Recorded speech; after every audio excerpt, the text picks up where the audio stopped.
السلام علیکم۔ مشکل بہت چھوٹی ہے، اللہ بہت بڑا ہے۔ میں نے کبھی کسی کی غلامی نہیں کی۔ میں تو لا الہ الا اللہ کا ماننے والا آدمی ہوں۔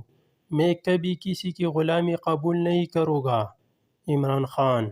میں نے عمران خان کے علاوہ آج تک پاکستان کے کسی سیاستدان سے یہ نہیں سنا کہ ہمارا لیڈر حضرت محمد صلی اللہ علیہ وآلہ وسلم ہے۔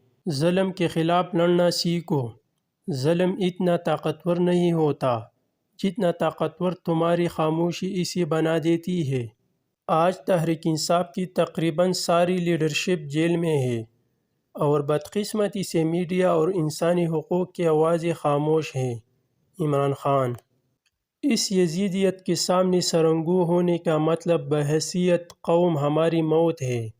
چنانچہ میں اپنی آخری دم تک اس یزیدیت کے خلاف مزاحمت کروں گا۔ عمران خان۔ جب رات زیادہ اندھیری ہوتی ہے تو پھر صبح بہت جلدی ہو جاتی ہے۔ عمران خان۔ جتنا مذاق اڑانا ہے اڑا لے، لیکن وقت ثابت کر کے دکھائے گا کہ عمران خان ایک سچا، ایماندار، وفادار لیڈر ہے۔ انشاءاللہ۔ آپ سب ٹکٹ ہولڈرز کو بھی لے جائی گئی تو ہم نئے لوگ کھڑے کریں گے اور وہ بھی جیت جائے گی انشاءاللہ۔ عمران خان۔ سب تحریک انصاف چھوڑ دے۔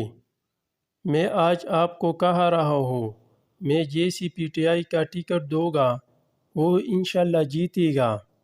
عمران خان۔ اب میری وکلا کو بھی ڈرانا شروع کر دیا گیا ہے۔ مجھے لگتا ہے کہ آخر میں وکلا بھی مجھے چھوڑ جائے گی اور مجھے اکیلے ہی عدالتوں میں جانا پڑے گا۔ اس لیے میں نے خود قانون پڑھانا شروع کر دیا ہے۔ ویسے بھی اتنا کیسز اور پیشیوں کے بعد کافی قانون سمجھ آ گیا ہے۔ عمران خان۔ اپنی عوام کے لیے آخری سانس تک لڑتا رہوں گا۔ چیئرمین عمران خان۔ اپنی قوم کو اور اپنی پارٹی کو کہتا ہوں، صبر کرے، فکر نہ کرے، جو بھی کیا جا رہا ہے ایسی پارٹی ختم نہیں ہو گئی۔ پارٹی تب ختم ہوتی جب نظریہ ختم ہوتا ہے۔ عمران خان۔ مجھے گرفتار کرتے وقت جو لوگوں کو مار داڑ کی گئی اور مجھے جس طرح لے کر جایا گیا، جیسے ہی میں گاڑی میں بیٹھا تو سب تمیز سے بات کرنے لگی گئی، تو اس کا کیا مطلب ہے کہ یہ سب کچھ جان بوجھ کر عوام کو اشتعال دلانے کے لیے کیا گیا۔ عمران خان۔ یہ سمجھتی ہے شاید اس سب کے بعد میں ان کے پاس جاؤں گا اور کہوں گا کہ میں نے آزادی کی بات کی تھی، اس لیے مجھے معاف کر دے۔ عمران خان۔